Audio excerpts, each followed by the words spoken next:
Hello, welcome to a deck tech for Sydri Galvanic Genius. She's blue, white, black, which are great colors for artifact decks, and she's a legendary creature, human artificer, 2/2. Basically, she turns a non-creature artifact into a creature, and then with her black-white ability, she can give that creature lifelink or death touch, or any creature that is an artifact, lifelink or death touch. She's cheap. I like her. You can win the game with her ability, but you don't have to. So in the deck, I have 5 basic islands. I have 3 basic plains, 3 basic swamps. That's all my basic lands. Then we have a couple cycle lands that you can use to draw cards. Discard it, then draw a card. Only Sandbar and Barren Moor. I have a Bojuka Bog for removing graveyards. Then we have a couple black-white duels. Godless Shrine, Orzhov Basilica, and Marsh Flats. Marsh Flats is probably the most expensive land in the whole deck. It's fairly budget mana base. Then we have Floodplain, Celestial Colonnade, Azorius Chancery, and Glacial Fortress for your blue-white duels. Drown Catacomb and Dimir Guildgate. Evolving Wilds. Esper Panorama, those act as your 2, can fetch any color if necessary. Rupture Spire, Arcane Sanctum, blue, white, black land. Command Tower, of course. Inkmoth Nexus, you can kill people with poison in this game. Since it's an artifact creature, Tezzeret can turn it into a 5/5 with poison, so that's pretty sweet. You've got Tectonic Edge for removing non-basic lands. Temple of the False God. I do not like this land at all. It comes in, it's fairly useless a lot of the time when it comes in early. So I don't find that the 2 mana it adds is actually helpful. So I'm probably going to take this out of all of my decks. If you like it a lot, keep it in. I know a lot of people like it. I just don't.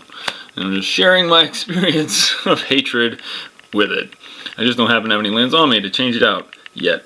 So we have 2 ruins for artifact retrieval. One is Buried Ruin. It came out of M12, and yeah, you can sacrifice it to retrieve an artifact back to your hand from the graveyard. Or you have Academy Ruins, which is useful. Yeah, you can use it over and over and over. And you can put it, instead of your hand, you put it onto the top of your library. So there's a couple artifact lands in here. There are a total of 47 artifacts in the deck. Including the Inkmoth Nexus, which can sometimes be an artifact. So Darksteel Citadel is an indestructible land, pretty helpful. Ancient Den, Vault of Whispers, and Seat of the Synod. I got all these out of the Plane Chase set, which was cheap at the time. Not now, though. Nile Spellbomb. Yeah, basically, great graveyard removal, and it draws you a card. It's recurring for both of those abilities, because with Sun Titan and different effects, you can pull a 1-mana artifact out of the graveyard pretty easily. Soul Ring, Mana Vault. We're in ramp stage now, as you can see. Mana Vault, usually paid on tap it, but not necessarily in this deck. Sentei's Divining Top, help smooth out your draws. Ethereum Sculptor makes everything cost 1 less.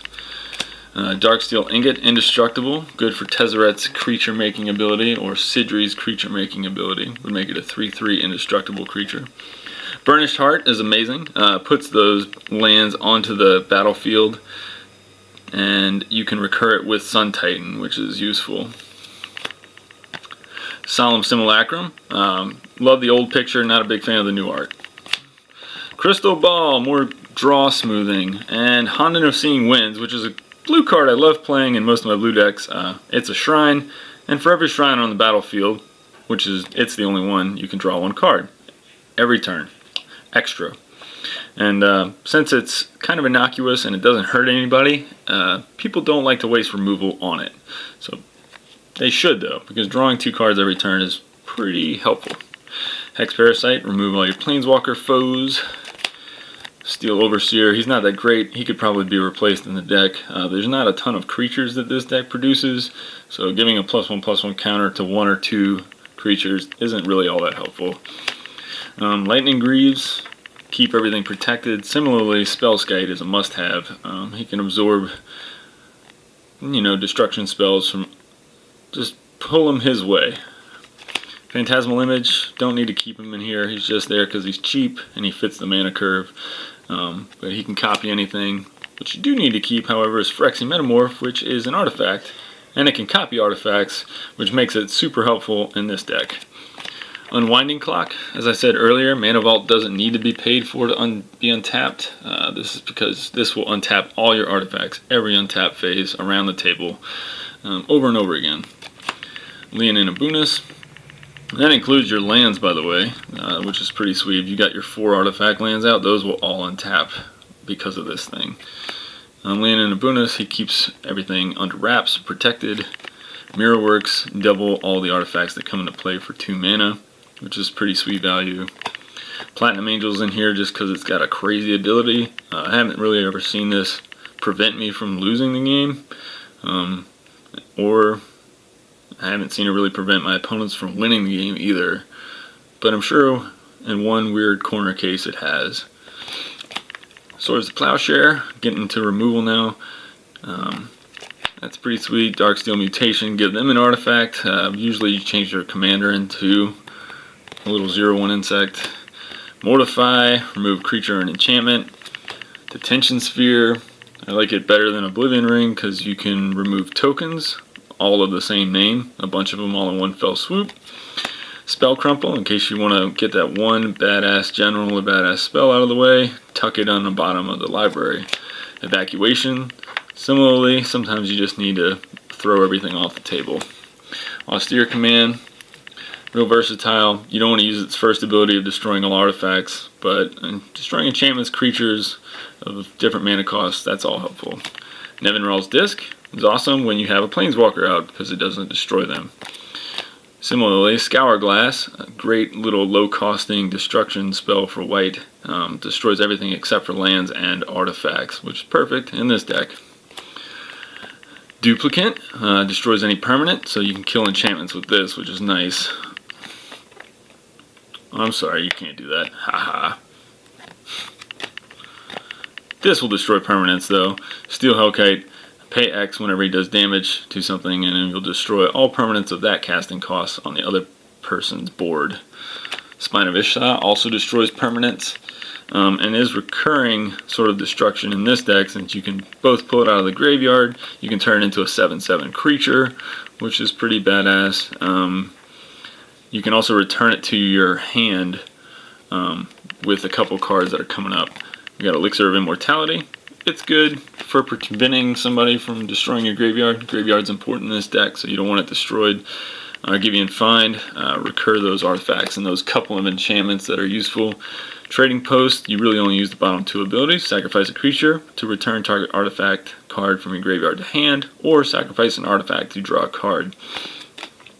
Scarecrow, again, you can return an artifact creature from your graveyard to play for 4 mana, and you can do that over and over, and he replaces himself in a pinch to draw a card, so that's pretty awesome.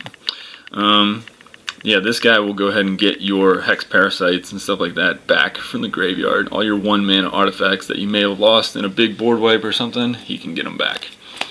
Razor Hippogriff also brings back artifacts and gives you life. Sun Titan also brings back things, and it's just generally great. Shroom the Hegemon also brings back artifacts straight to the battlefield. And so one of the things about this deck that's positive about it is it's very resilient. And so if all your stuff gets destroyed, there's a lot of cards to bring it right back, as long as you have a graveyard in play. Treasure Mage will tutor up a big fatty, which you'll see soon. There's a couple big fatties I rely on. Fabricate, you can go search for an artifact. These 2 cards, Master Transmuter and Arkham Daxon, both amazing. One of them, the Transmuter, basically swaps an artifact that's on your table with one that's in your hand. And you could do an artifact land, for example, and exchange it for a giant 11/11 creature. Arkham Daxon will go ahead, do it one better. You have to sacrifice the artifact on the table, but you get to search through your whole library and then put it into play.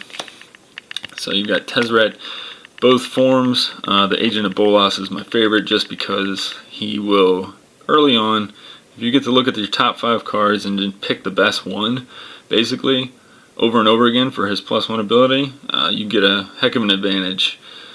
Just in 4 turns time, basically, you get to look at the top 20 cards of your deck and pick the best 4. It's pretty stellar. In the Seeker, you can untap your artifacts and also make them into creatures. I wanted to add too that you can kill somebody with his ultimate here, which he only gets to after the first +1. So for 4, target player loses X life and you gain X life, where X is twice the number of artifacts you control. As I stated, there are 47 artifacts in the deck, so even if you have 10 of those out, that's 20 life that you're hitting somebody for and you're gaining in return. That's pretty beastly.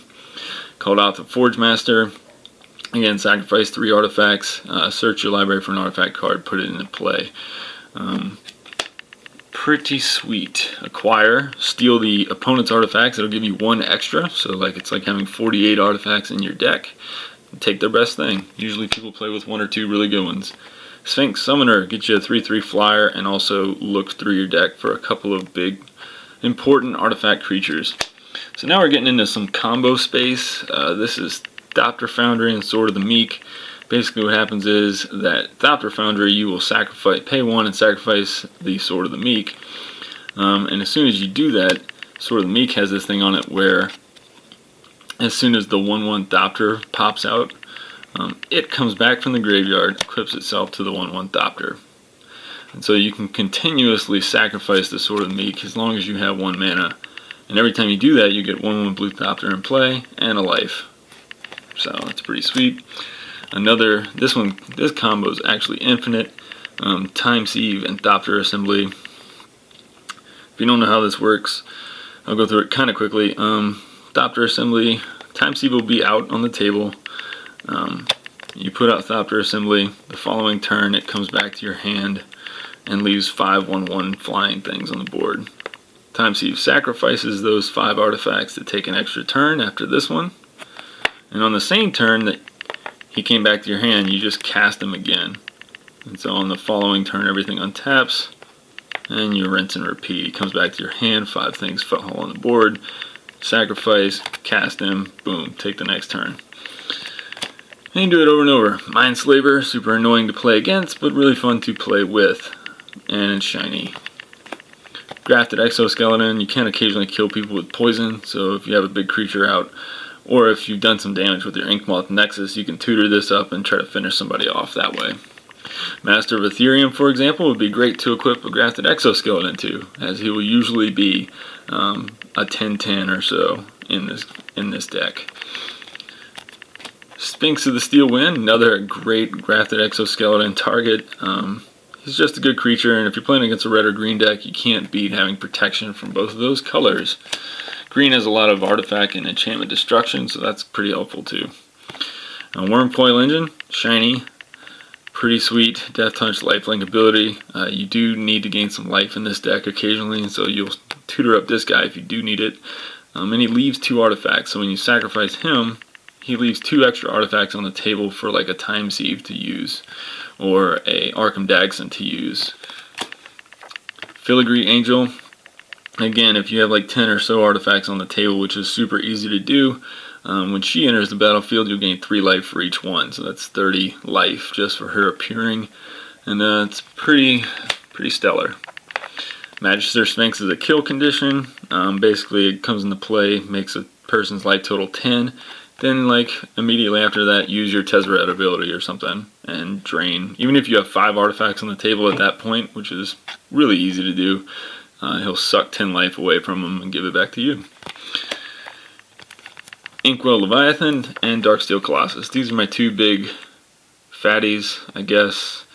The ones that I draw on to kill. One, because they're really evasive, they're hard to deal with. Island Walk, Trample, and Shroud.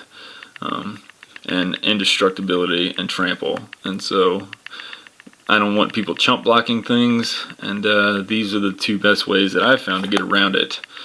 You want to have a large trampling body that doesn't require a lot of shenanigans to untap, or something like Colossus of Sardia does to put into play. This guy recycles himself. If he ever goes into the graveyard, you can pull him back in your library automatically, which of course you have the ability to search very easily. And Inkwell Leviathan is just awesome because if you play against a blue player, having Island Walk is crucial. Blue players are pretty tough to deal with sometimes, and so you want to take them out as soon as you can. There you go, Sydri Galvanic Genius. I'd suggest this deck if you like having a lot of action on your turn, if you like doing a lot of different things, like I'll sacrifice this to make 2 of these, and then sacrifice those to do this, and that kind of thing, then this is probably the deck that you'd like to play. You never really get bored, you never really run out of cards in hand, and there's almost always a way to puzzle it out and figure out how to snatch a win or to just stay alive with this deck. You're never just sitting there with your thumb up your butt. So if you have any questions, comments, or you want to give a suggestion, leave that in the thing below. Peace.